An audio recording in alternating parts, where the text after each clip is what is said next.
बिस्मिल्लाहिर्रहमानिर्रहीम। अस्सलाम वालेकुम। My self Khizar Ahmed Usama, subject specialist physics. Student, आज के सेशन में हम डिस्कस करेंगे सिंध पब्लिक सर्विस कमीशन के तहत ये चंद दिन पहले मीरपुर खास डिवीजन में लेक्चरर फिजिक्स के रिक्रूटमेंट के लिए जो पेपर हुआ था उसके सोल्यूशन के बारे में। तो स्टार्ट करते हैं आज का सेशन। स्टूडेंट्स, सेशन स्टार्ट करने से पहले मैं आपको बता दूं कि सिंध पब्लिक सर्विस कमीशन के इस टेस्ट का जो सिलेबस था उसमें 40 MCQs जो थे वो सब्जेक्ट रिलेटेड थे और 10 MCQs जो थे वो इंग्लिश से रिलेटेड थे। तो स्टार्ट करते हैं आज का session. First question is Wien's displacement law is. Student, ये लॉ विलियम वेन ने प्रपोज किया था जिसके according black body radiation has different peaks of temperature at wavelengths that are inversely proportional to temperatures. तो यहाँ पर आप देख सकते हैं कि ये लॉ वेवलेंथ, रेडिएशंस की वेवलेंथ और टेम्परेचर से रिलेटेड है। So the right answer will be lambda t is equal to constant, that is A. Next question is the coefficient of transmission and coefficient of reflection for a given body at given temperature is 0.33 and 0.64 respectively. Then the coefficient of emission of the same body at the same temperature will be. ये हमें पूछा ये जा रहा है कि एक body है, किसी सर्टेन टेम्परेचर पर उसको हीट किया गया है तो उसका जो कॉफिशिएंट ऑफ रिफ्लेक्शन और कॉफिशिएंट ऑफ ट्रांसमिशन है वो दिया गया है। और उसी सेम टेम्परेचर पर उसी बॉडी का कॉफिशिएंट ऑफ एमिशन पूछा गया है। तो student, coefficient of emission, transmission and reflection तीनों का सम जो है वो इज इक्वल टू 1 होता है। हम वैल्यूज पुट करेंगे तो हमारे पास आंसर जो है वो आ जाएगा, दैट इज 0.03, जो कि ए राइट आंसर बनता है। नेक्स्ट देखते हैं। नेक्स्ट हमारे पास क्वेश्चन है, a wooden box is sitting on the table, the normal force on the box from the table is 75 Newton, a second identical box is placed on top of the first box, the normal force on the first box by the table will be। तो students, question में ये बताया गया कि एक table है और उस टेबल के ऊपर एक बॉक्स पड़ा हुआ है और बॉक्स के ऊपर जो रिएक्शन फोर्स लग रही है टेबल की तरफ से दैट इज 75 न्यूटन।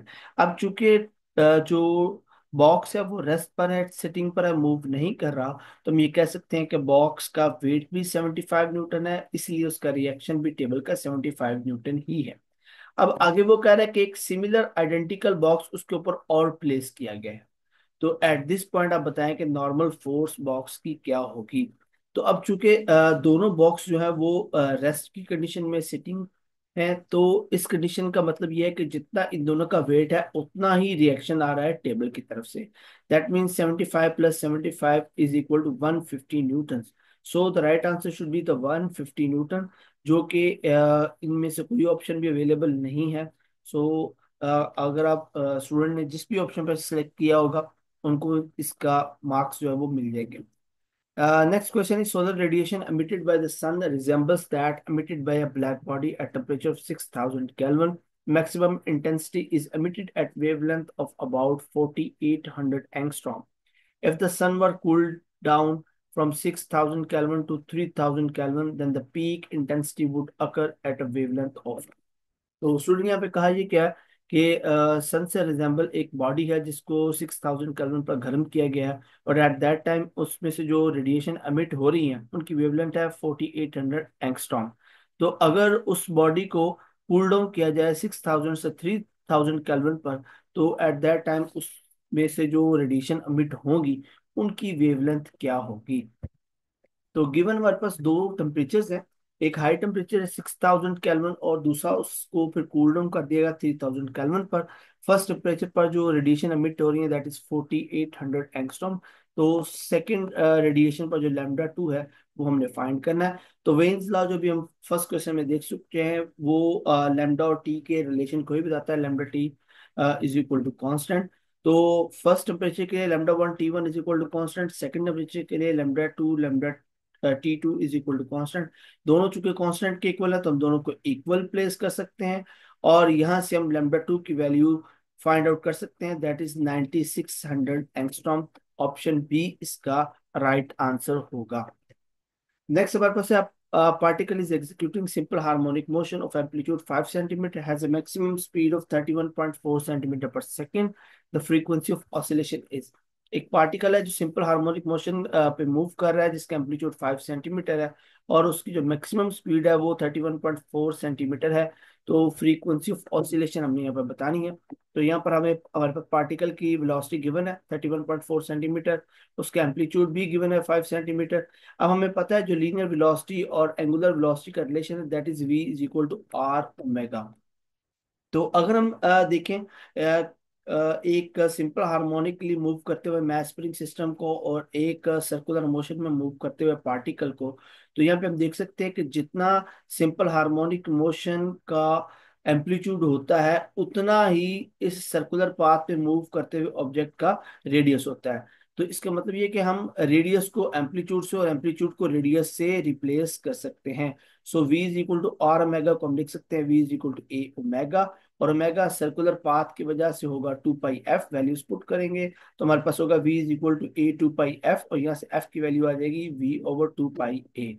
वैल्यूज को पुट करेंगे तो हमारे पास फ्रीक्वेंसी आ जाएगी 1 hertz. So the right answer is 1 hertz. Next हमारे पास क्वेश्चन है the current through an inductor flows. अच्छा, यहाँ पर पूछा ये जा रहा है कि एक इंडक्टर में जो करंट फ्लो करता है तो वो किस तरह से फ्लो करता है। तो स्टूडेंट ये डिपेंड करता है कि जो सर्किट है वो चार्जिंग पर है या डिस्चार्जिंग पर है। अगर तो सर्किट डिस्चार्ज हो रहा है तो वो एक्सपोनेंटली डीके करेगा, और अगर चार्ज हो रहा है तो वो एक्सपोनेंटली ग्रो करेगा। आप यहाँ पे देख सकते हैं एक साइनोसाइडल वेव क्रिएट हो रही है with the implementation of the applied voltage and applied current. आप देख सकते हैं कि डायरेक्शन चेंज होने के साथ साथ ये एक्सपोनेंटली ग्रो या डिके कर रहा है। अब चूंकि दोनों ही ऑप्शन यहाँ पर मौजूद हैं, सो यहाँ पर स्पेसिफाई नहीं किया गया कि सर्किट चार्जिंग पर है या डिस्चार्जिंग पर है। सो इसलिए हम इसको स्पेसिफाई नहीं कर सकते कि ये डिके की बात हो रही है या ग्रोथ की बात हो रही है, बट ये श्योर है कि ये एक्सपोनेंटली डिके या ग्रो करेगा। Next we have 2d d 3/2 will split into dash components in a magnetic field। तो ये एलएस कपलिंग के थ्रू सॉल्व होगा। यहाँ पर हमें पता है कि 2s+1 होता है, इसमें से हम s की वैल्यू जो है वो 1/2 निकाल सकते हैं, और j की वैल्यू l-s भी होती है और l+s, सॉरी यहाँ पर प्लस आना था। और यहाँ पर आप देख सकते हैं d में l की वैल्यू वो 2 दी गई है। यहाँ पे आप देख सकते हैं एल की वैल्यू 2 दी गई है। तो जब हम एल की वैल्यू पुट करेंगे जे इज इक्वल 2+1/2 और 2-1/2, तो इधर 3/2 आ जाएगा और यहाँ 5/2 आ जाएगा। अब क्वेश्चन के अंदर आप देखें तो हमें 3/2, जे की वैल्यू यहाँ पर 3/2 गिवन है, इसलिए हम ये जे की वैल्यू 3/2 लेंगे। इस वैल्यू को मैग्नेटिक फील्ड के कंपोनेंट्स के जो फॉर्मूला है उसके अंदर पुट करेंगे तो हमारे पास जी एल की वैल्यू आ जाएगी 4। सो the right answer will B 4। Next question is the hydrogen-like atom has one electron revolving around a stationary nucleus। एक हाइड्रोजन की तरह का एटम है जिसमें एक इलेक्ट्रॉन जो है वो स्टेशनरी न्यूक्लियस के अराउंड रिवॉल्व कर रहा है। तो कह रहे हैं कि कितनी एनर्जी रिक्वायर्ड होगी second orbit, sorry second orbit से थर्ड ऑर्बिट में जो इलेक्ट्रॉन एक्साइट होता है उसमें जो एनर्जी है वो 42.7 इलेक्ट्रॉन वोल्ट है। Atomic number of the atom is, atomic number पूछा गया है। तो स्टार्ट हम करते हैं, हमारे पास रिलेशन है बोहर इक्वेशन से जो एनर्जी और एटॉमिक नंबर को एक्सप्लेन करता है। तो यहाँ पर हमारे पास एनर्जी गिवन है 42.7 इलेक्ट्रॉन वोल्ट। जो एन और पी की वैल्यू है वो सेकंड और थर्ड इलेक्ट्रॉन शेल है। सेकंड और थर्ड, पी की वैल्यू 3 हम पुट करेंगे, एन की वैल्यू 2 पुट करेंगे, एनर्जी की वैल्यू भी हम पुट कर देंगे। सारी वैल्यूज पुट करके हम जी की वैल्यू यहाँ से निकाल सकते हैं, दैट विल बिकम 4.8 जो ऑलमोस्ट 5 की इक्वल होगी। So the right answer will be 5A। Next है हमारे पास a close organ pipe is excited to produce the third overtone of the air column. It is found that the air in the pipe has. तो third overtone को हम fourth harmonic भी कहते हैं। आप देख सकते हैं ये फंडामेंटल फर्स्ट, ये फर्स्ट ओवरटोन है, ये फंडामेंटल ओवरटोन है, और यहाँ पर सेकंड ओवरटोन और थर्ड ओवरटोन। थर्ड ओवरटोन में आप देख सकते हैं कि हमारे पास एक दो तीन चार जो एंटीनोड्स बनती हैं, और एक दो तीन चार जो नोड्स और 3 एंटीनोड्स बनती हैं। एक दो तीन एंटीनोड्स और 4 नोड्स।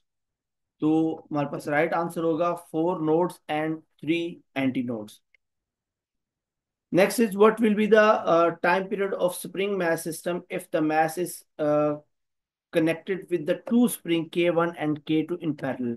अब यहाँ पे सिचुएशन कुछ इस तरह से है कि मैस स्प्रिंग सिस्टम के अंदर दो पैरेलल स्प्रिंग के साथ मैस को अटैच किया गया है. अब चूंकि हमें पता है कि एक स्प्रिंग सिस्टम के साथ जो मैस स्प्रिंग सिस्टम का जो टाइम पीरियड होता है that is equal to pi M over K. अब यहाँ पे चूंकि टू स्प्रिंग्स इन्वॉल्व है, सो जो इसका राइट आंसर बनेगा that is 2 pi m/k+k2. Right answer will be B.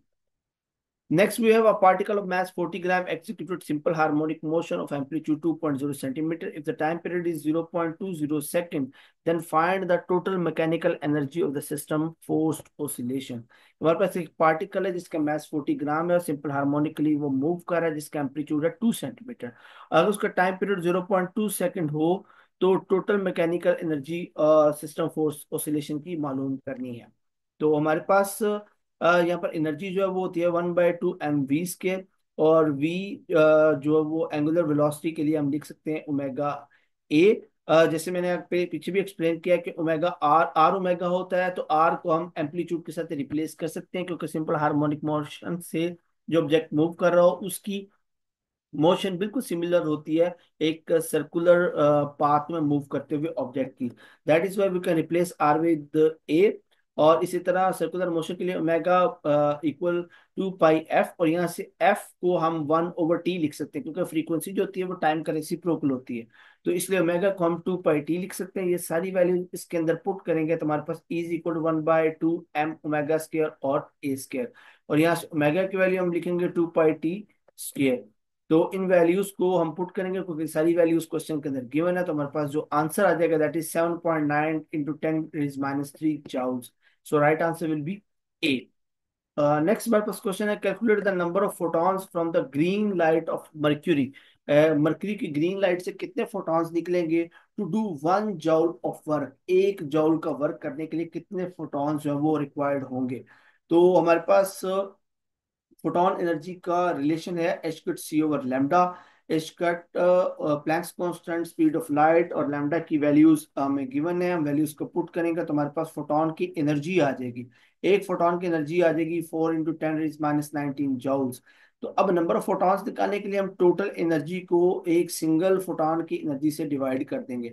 अब टोटल एनर्जी कितनी गिवन है 1 जूल, और एक फोटॉन की एनर्जी कितनी गिवन है वो हम यहाँ पे निकाल चुके हैं. वैल्यूज को पुट करेंगे, डिवाइड करेंगे, हमारे पास नंबर ऑफ फोटॉन की वैल्यू आ जाएगी 2.5 × 10⁻18 जो कि सी बनता है. Right answer is C.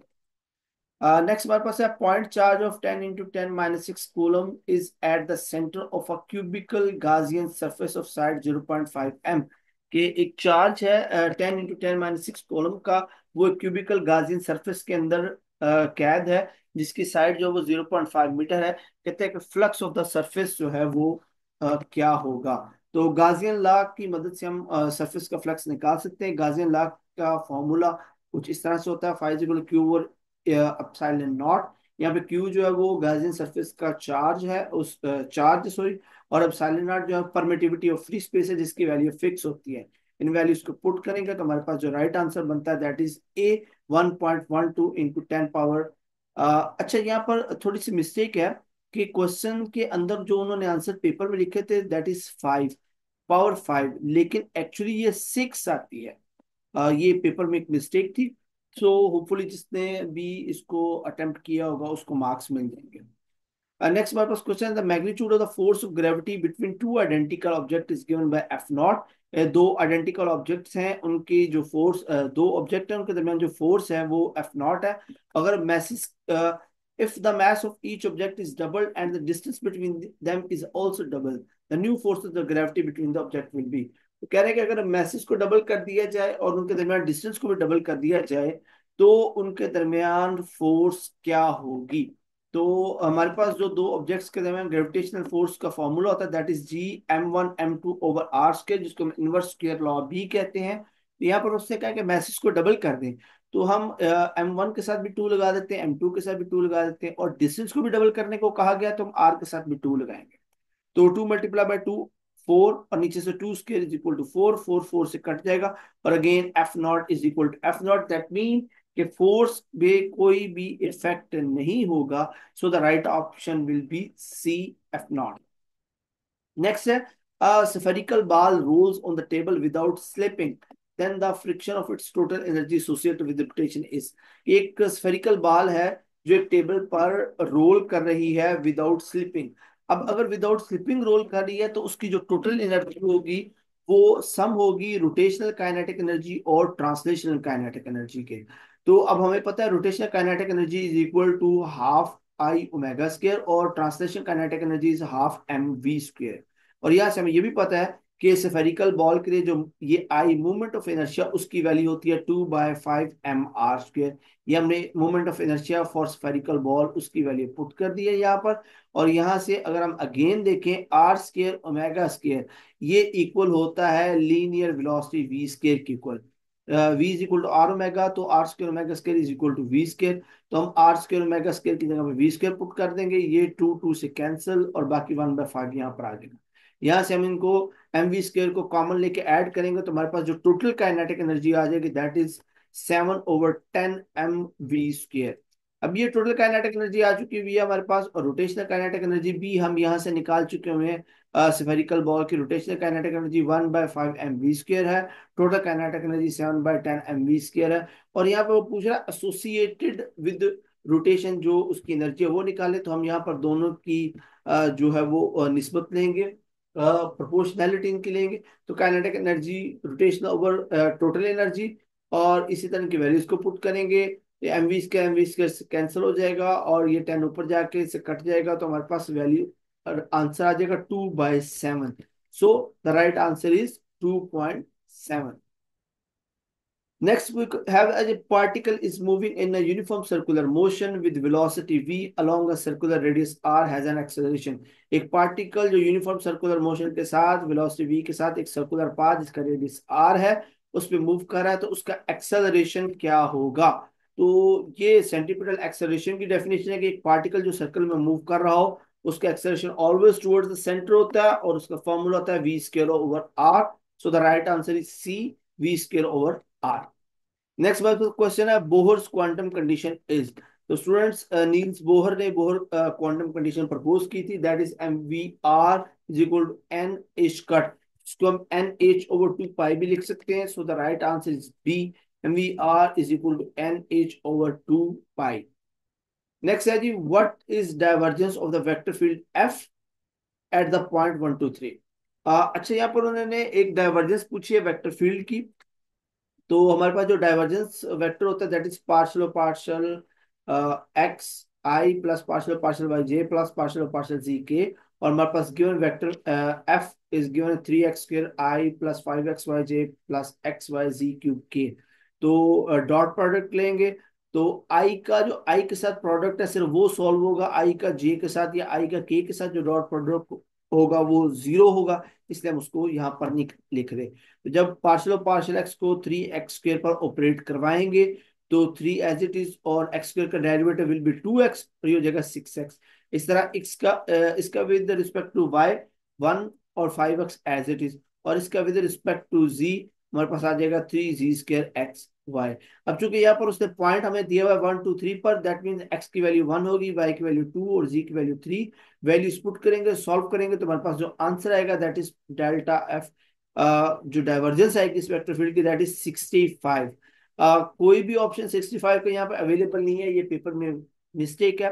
Hopefully जिसने भी इसको अटेम्प्ट किया होगा उनको उनका क्रेडिट मिल जाएगा। सो राइट आंसर इज 65 जो कि ऑप्शंस में अवेलेबल नहीं है। Next is an equilateral prism and air have a critical angle 65 degrees if the incoming ray is perpendicular to the reflecting surface it। अब यहाँ पर एक कंडीशन दी गई है कि एक इक्विलेटरल प्रिज्म है। इक्विलेटरल प्रिज्म का मतलब यह है कि उसके सभी एंगल जो है वो 60 के होंगे। तो कह रहे हैं कि यहाँ पर इसके परपेंडिकुलर एक रे जो फॉल करे, परपेंडिकुलर मींस ये वाला एंगल 90, ये वाला एंगल 90 होगा और ये 60। तो अब इस छोटी ट्रायंगल की अगर बात करें तो इसमें अगर ये 60 है ये 90 है तो 150 और ये एंगल बन जाएगा 30 का। तो दैट मीन्स कि ये यहाँ पर लाइट जो है वो परफेक्ट डायरेक्टली रिफ्लेक्ट हो जाएगी, इस एंगल से आकर इस सरफेस से आकर इस सरफेस से रिफ्लेक्ट होगी और इस सरफेस से आउट हो जाएगी। सो द राइट आंसर बनता है reflected totally from the second surface, यहां से ये टोटली रिफ्लेक्ट कर रही है and emerges perpendicular from the third surface, तो थर्ड सरफेस से ये परपेंडिकुलर जो है वो इमर्ज हो जाएगी। Next, we have what happens when stress applied to the body is increased beyond the maximum value and is removed after some time. Young modulus is defined as, तो young modulus जो है वो tensile stress और tensile strain को explain करता है. So the right answer is tensile stress over tensile strain D. Next, we have imperfection arising due to the displacement of an ion from a regular site to an interstitial site maintaining the overall neutrality of the ionic crystal। यहाँ पे कह रहा है कि अगर ऐसी imperfection जो किसी आयन की एक रेगुलर साइड से डिस्प्लेसमेंट की वजह से होती है, लेकिन कंडीशन यहाँ पर है कि ओवरऑल न्यूट्रलिटी जो है वो आयनिक क्रिस्टल की वो मेंटेन रहे, तो स्टूडेंट्स ये फ्रैंकल इम्परफेक्शन की डेफिनेशन है। फ्रैंकल इम्परफेक्शन में एक जो आयन है वो अपनी रेगुलर साइड से विद इन द क्रिस्टल इस तरह से मूव कर जाता है कि ओवरऑल पूरे आयनिक क्रिस्टल की जो न्यूट्रलिटी है वो मेंटेन रहती है। सो इसको फ्रैंकल इम्परफेक्शन कहते हैं। So right answer is A. Next is a charge is observe frequency, a change in observed frequency of a wave when source or observer moves relative to transmitting medium, के observed frequency में जो change आता है wave का जब source और observer relatively move करते हैं ट्रांसमिटिंग मीडियम से, तो उसको हम क्या कहते हैं? तो ये डेफिनेशन है हमारे पास डॉपलर इफेक्ट की, कि जब सोर्स और मीडियम जो है वो रिलेटिवली मूव करें तो उनकी फ्रीक्वेंसी जो है वेव की वो चेंज हो जाती है। So right answer is Doppler effect. Next is the de Broglie wave group associated with a body in motion travels with the velocity, कि जो डी ब्रोगली वेव ग्रुप है ये एसोसिएट है एक्चुअली मूविंग ऑब्जेक्ट्स के। तो ये तब तक हम अप्लाई कर सकते हैं जब तक कोई ऑब्जेक्ट मूव कर रहा है, जैसे कोई ऑब्जेक्ट रुकेगा उसकी वेलोसिटी जीरो हो जाएगी, मोमेंटम जीरो हो जाएगा, तो तब हम de Broglie wave group associate नहीं कर पाएंगे। So right answer with which the body is moving, right answer will be A. Next we है bosons have symmetrical wave function, they do not obey। bosons का जो wave function है वो symmetrical होता है, तो वो क्या ओबे नहीं करते?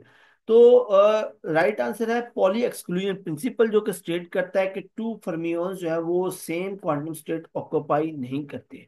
अब चूंकि बोसोन्स की जो वेव फंक्शन वो सिमेट्रिक होता है, तो वो पॉली एक्सक्लूजन प्रिंसिपल से आजाद होते हैं। इसके मतलब ये है कि वो आइडेंटिकल बोसोन्स जो है वो सेम क्वांटम स्टेट को ऑक्यूपाई कर सकते हैं। So the right answer is Pauli exclusion principle B. Next way an atom can radiate at any time after it is excited, कि एक एटम जो है वो एक्साइटेशन के बाद किसी भी टाइम पे वो रेडिएट कर सकता है। It is found that in a typical case the average excited atom has a life time of about 10⁻⁸ second. During the period it emits an photon and de excite, कि एक कह रहे हैं कि ये देखा गया है कि एक एटम का जो एवरेज एक्साइटेड टाइम है वो 10⁻⁸ सेकंड है, जिसके दौरान वो एक फोटोन को रिलीज करके डी एक्साइट हो जाता है। तो कहते हैं minimum uncertainty in frequency of the photon, वो आप हमें बताएं कि मिनिमम अनसर्टेनिटी क्या है फ्रीक्वेंसी में। तो यहाँ पर हम यूज करेंगे अनसर्टेनिटी प्रिंसिपल, जो एनर्जी और टाइम का रिलेशन है, जो हमें बताता है delta E delta T greater and equal to H cut over 4 pi. तो यहां से हम एफ की वैल्यू, अब ई हमें पता है, E is equal to H F, E की जगह हम एच एफ पुट करेंगे और यहाँ से एफ की वैल्यू हम कैलकुलेट कर सकते हैं। यहाँ से एच एच से कट जाएगा और 1/4 पाई टी आ जाएगा, वैल्यूज पुट करेंगे और इसको सॉल्व करेंगे तो हमारे पास एफ की वैल्यू आ जाएगी 7.9 इन 10⁻⁶ 10⁻⁶। राउंड ऑफ करें तो हम ये बन जाएगा 8, जो कि हमारे पास गिवन है। राइट ऑप्शन इज ए।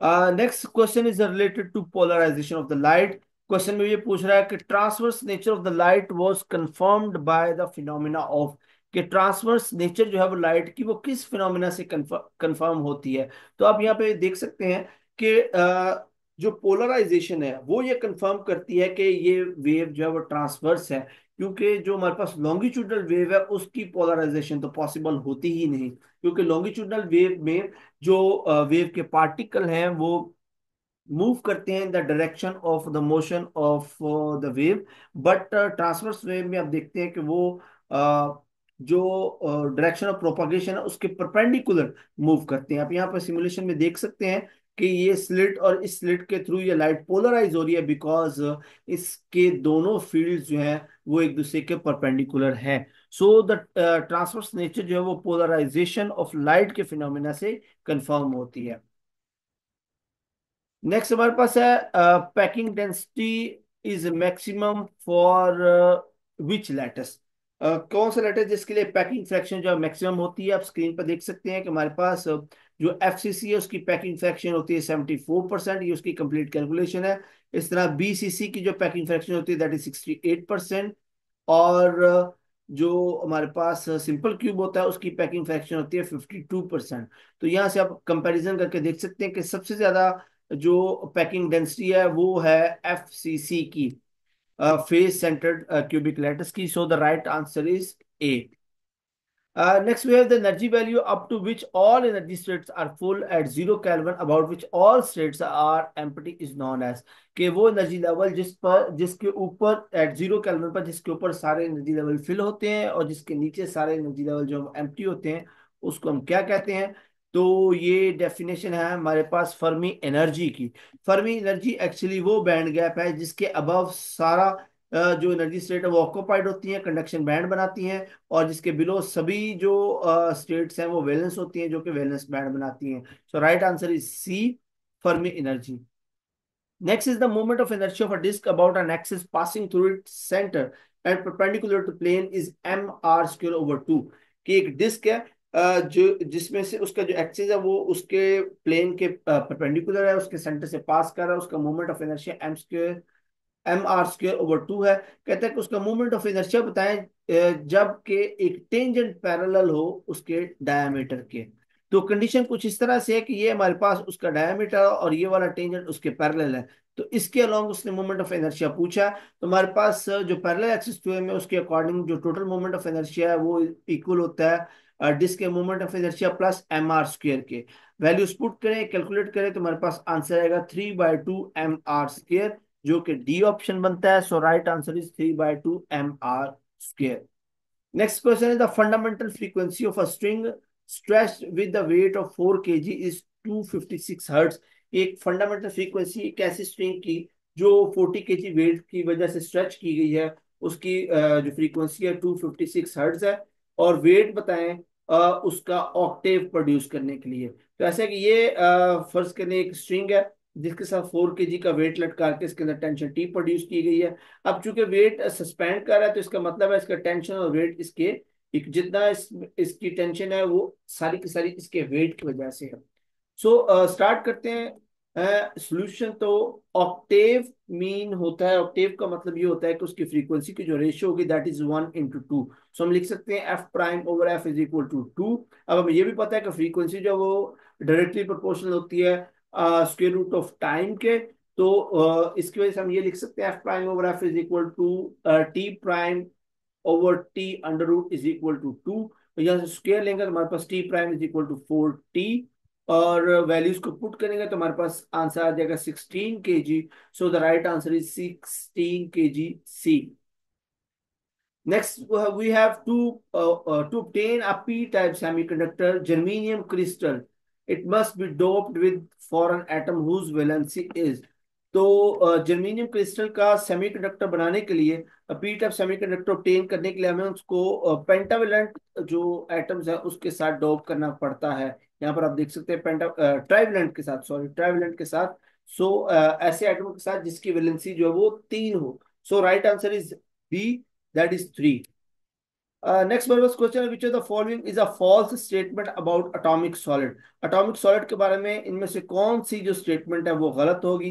तो यहाँ पर इन सारी स्टेटमेंट्स के अंदर यहाँ पर अगर आप देखें तो all atomic solids have high melting point, ये स्टेटमेंट गलत है। सभी सॉलिड्स हाई मेल्टिंग पॉइंट वाले नहीं होते, कुछ कम मेल्टिंग पॉइंट्स वाले भी होते हैं। So right answer is C, all atomic solid have high melting. Next question is, which of the following is not used as a nuclear fuel cladding material। Nuclear fuel जो fuel है उसकी cladding material के तौर पर क्या चीज इस्तेमाल नहीं होती। तो स्टूडेंट क्लैडिंग मटेरियल एक ऐसा मटेरियल या मेटल ट्यूब होती है जो न्यूक्लियर फ्यूल रॉड को कवर करती है, जैसे कि आप पिक्चर में देख सकते हैं। न्यूक्लियर फ्यूल रॉड को इसके अंदर इंसर्ट किया जाता है, जो कि फ्यूल को क्रोजन से और फिशन प्रोडक्ट को उसके इर्द गिर्द जो कूलेंट होता है उसमें जाने से रोकती है। अब यहाँ पर थोड़ी सी कंफ्यूजन ये बनती है कि कैडमियम और आयरन ये दोनों ही ऐसे मटेरियल हैं जिसको क्लैडिंग के तौर पर यूज नहीं किया जा सकता, क्योंकि दोनों डिके हो जाते हैं और दोनों जो है वो एरोसोल्स या जो उसके इर्द गिर्द पानी होता है, मैट्रिक्स होता है कूलेंट के तौर पर, उसमें जो ट्रेस पास कर सकते हैं, उसके अंदर न्यूट्रॉन्स जो है वो छोड़ सकते हैं। तो एक्चुअली कैडमियम और आयरन दोनों ही यूटिलाइज नहीं होते। बट जब हम कंपैरिजन करें तो दोनों के दरमियान तो cadmium most unfavourable element consider किया जाता है। तो दोनों के कंपैरिजन की जब बात हो तो हम कैडमियम को ज्यादा कहते हैं कि वो ज्यादा जो सूटेबल नहीं है एक क्लैडिंग के तौर पर। सो हम यहाँ पर आंसर जो है वो कैडमियम लेंगे for, but for your information कि कैडमियम और आयरन दोनों को ही क्लैडिंग के लिए यूज नहीं किया जाता। Next way optical fibre operates on the principle of. तो as we all know optical fibre जो है वो टोटल इंटरनल रिफ्लेक्शन के जो प्रिंसिपल पर ऑपरेट करती है, जिसकी वजह से लाइट जो है वो ऑप्टिकल फाइबर के अंदर ही रहती है। नेक्स्ट हमारे पास एक ग्राफ ये दिया गया है और पूछा ये गया कि ये जो ई और आर की वेरिएशन है ये किस बॉडी के लिए नोट की गई है। लाइन ऑफ चार्ज है, सॉलिड सफियर है, शीट ऑफ चार्ज है, स्फेरिकल शेल है। तो ये एक स्फेरिकल शेल की जो शीट है, स्फेरिकल शेल का जो ग्राफ है वो दिखाया गया, जिसमें आप देख सकते हैं कि स्फेरिकल शेल चूंकि गाजियन सरफेस बन जाता है चार्ज की वजह से, तो गाजियन सरफेस के अंदर कोई चार्ज एक्यूमुलेट नहीं होता। इनसाइड द स्फेरिक सफियर कोई चार्ज एक्यूमुलेट नहीं होता। बट जैसे ही हम r equal to r sphere से बाहर जाते हैं तो चार्ज है वो एक्सपोनेंटली डिके करता है सफियर से। जैसे जैसे हम दूर मूव करते जाएंगे वैसे वैसे जो चार्ज है डिस्टेंस की वजह से वो इनवर्स स्क्वायर लॉ की इम्प्लीमेंटेशन होती है, और विद द डिस्टेंस ये चार्ज है वो डिक्रीज करता जाता है। सो द राइट आंसर हम यहाँ पे करेंगे सफेरिकल शेल का, डी का। नेक्स्ट है द प्रिजनर हेल्ड अप, ये इंग्लिश से रिलेटेड क्वेश्चन है। The prisoner held up his fist in a definite dash as he was led part of the court room. कि एक प्रिजनर जो है कोर्ट रूम से जब आता है तो वो हाथ को बुलंद करता है, तो उसको हम क्या कहते हैं? तो हाथ के इशारे से सिग्नल देना, इसको हम जेस्चर कहते हैं। या हाथ की एक ऐसी मूवमेंट होती है जिससे आप कोई सिग्नल देते हैं। तो जो प्रिजनर फिस्ट को बुलंद करता है ये भी एक जेस्चर है। So the right answer is B, gesture. Next है जी, beta particle in a single encounter. कि एक बीटा पार्टिकल अपने सिंगल इनकाउंटर में उसकी एनर्जी के साथ क्या होता है, तो वो अपनी एक फ्रैक्शन ऑफ एनर्जी जो है वो लूज करता है, सारी एनर्जी लूज नहीं करता। So the right answer is A. Next we have the synonym of reformation. तो रिफॉर्मेशन का मतलब होता है इस्लाह या इस्लाहात। सो राइट आंसर यहाँ पर बनता है रिन्यूअल। रिन्यूअल भी एक इस्लाहात के तौर पर, एक नई चीज के तौर पर इस्तेमाल होती है, तो right answer will be renewal. Next है the cause of potential barrier in a PN diode is. तो पीएन डायोड में जो पोटेंशियल बैरियर बनता है वो एक्चुअली पीएन जंक्शन के पास जो कंसंट्रेशन होती है पॉजिटिव और नेगेटिव चार्जेस की नियर द जंक्शन, उसकी वजह से वो बैरियर बन जाता है। So the right answer is D, concentration of the positive and negative charges near the junction. Next is the forbidden energy gap of the carbon in a diamond structure. तो diamond structure के अंदर जो forbidden band होता है वो around 7 electron volts के equal होता है तकरीबन। तो 7 इलेक्ट्रॉन वोल्ट कोई भी ऑप्शन यहाँ पर अवेलेबल नहीं है। ये मिस्टेक थी पेपर में, तो होपफुली जिसने भी अटेम्प्ट किया होगा उसको इसका क्रेडिट मिल जाएगा। नन ऑफ दीज इसको किया जा सकता है, 7 इलेक्ट्रॉन वोल्ट इसका राइट आंसर है, तो नन ऑफ दीज इसको सिलेक्ट किया जा सकता है। आगे जी फिर इंग्लिश से रिलेटेड क्वेश्चन यहाँ से शुरू हो जाते हैं। What is the synonym of feisty. तो फेस्टी का मतलब होता है पुरजोश। तो यहाँ पर जो इसके रेलेवेंट सिनोनिम बनता है that is aggressive. So the right answer is A, aggressive. Next is what is the antonym of internal season. तो इसका जो मीनिंग होता है वो गैर मुतजलजल या इस्तिकामत का होता है, ऐसी जगह जिसको हिलाया ना जा सके। तो इसका जो राइट एंटोनिम बनता है दैट इज फ्लेक्सिबल, जो उसका ऑपोजिट होगा। So the right answer is D. Next is accolade, accolade का मतलब क्या होता है? तो एक्कोलेड का मतलब होता है जी तारीफ या सताइश करना। तो जो गिवन ऑप्शन है उनमें से ये बनता है an award or salute. So the right answer is award or salute. Next है जी, my cat is afraid of dogs dash other animal. यहाँ पर वर्ड इस्तेमाल होगा एंड, क्योंकि यहाँ पर दो जो आर्टिकल या क्लासेस हैं उनको मिलाने की बात हो रही है, तो एंड जो है वो एक ज्वाइंटर के तौर पर इस्तेमाल होता है। So the right answer is C, and. Next is a radio transmission from an astronaut on the moon will be received how much later on Earth? The moon is 380 million metre from the earth. कि एक radio transmission जो astronaut भेजता है moon से, तो वो जमीन पर पहुंचते पहुंचते कितना टाइम लेगी? ये क्वेश्चन पिछले साल सब्जेक्ट स्पेशलिस्ट और लेक्चरर दोनों के पेपर में आया, तो बहुत इंपॉर्टेंट क्वेश्चन है। तो इसमें हमारे पास जो फॉर्मूला है, time is equal distance over speed, हम वो इस्तेमाल कर सकते हैं। डिस्कस जो है वो हमें क्वेश्चन के अंदर गिवन है 380 मिलियन मीटर्स। तो वो पुट करेंगे, स्पीड स्पीड ऑफ लाइट हमारे पास गिवन है, वो दोनों वैल्यूज पुट करेंगे, जो कैलकुलेट करेंगे, हमारे पास आंसर आ जाएगा 1.27 सेकेंड। सो हमारे पास right answer will be the D. Next is which one of the following constant is not related to radiation. ये क्वेश्चन भी रिपीट हुआ था 2024 में ही, लेक्चर और सब्जेक्ट स्पेशलिस्ट दोनों के पेपर में। तो यहाँ पर चार कॉन्स्टेंट्स दिए गए हैं जिनके बारे में पूछा गया कि इनमें से कौन सा कॉन्स्टेंट है जो रेडिएशन को डील नहीं करता। तो यहाँ पर हमारे पास जो सोलर कांस्टेंट, स्टेफन कांस्टेंट और वेन्स कांस्टेंट, ये सभी जो है वो रेडिएशन को डील करते हैं, लेकिन जो बोल्ट्जमैन कांस्टेंट है ये रेडिएशन को डील नहीं करता, ये टेम्परेचर और एनर्जी को डील करता है। So the right answer is C, Boltzmann constant. Next हमारे पास फिर एक इंग्लिश से रिलेटेड क्वेश्चन है। What is the synonym of rapacious? Rapacious का मतलब क्या होता है? इसका मतलब होता है जी बेइंतहा लालची शख्स। तो यहाँ पर जो राइट आंसर है that is greedy, A. Next हमारे पास क्वेश्चन है the antonym of the elastic. तो इलास्टिक का मतलब होता है लचकदार, तो इसका एंटोनिम जो होगा वो होगा रिजिड, सख्त। तो हमारे पास बाद क्वेश्चन है जी follow hot on the heels of. कि hot on the heels of का मतलब क्या है? तो ये ऐसे काम को कहते हैं जो तेजी से हो रहा हो या जल्दी से होने वाला हो, उसको कहते हैं। So the right answer is happen very soon. Next we have G be under the scanners means. के बी अंडर द स्कैनर्स का मतलब होता है ये हर वक्त जो है वो आप सिक्योरिटी के हिसाब में रहे, आपको एग्जामिन किया जा रहा हो, आपको कोई ना कोई देख रहा हो। तो ये सभी ही ऑप्शन करेक्ट हैं। So the right answer will be all of these. तो ये था जी पेपर, जिसके अंदर जो 40 एमसीक्यूज थे जो फिजिक्स से रिलेटेड थे, और 10 जो थे वो इंग्लिश से रिलेटेड थे। होपफुली ये सेशन आपके लिए बहुत नॉलेजफुल होगा। अगर कोई भी किसी तरह की कंफ्यूजन या कोई मुश्किल हो तो आप कमेंट सेक्शन में पूछ सकते हैं। सब्जेक्ट स्पेशलिस्ट के लिए फिजिक्स की तैयारी, सिंध पब्लिक सर्विस कमीशन के लिए हमारा सेशन जो है वो 10 जनवरी से स्टार्ट हो चुका हुआ है।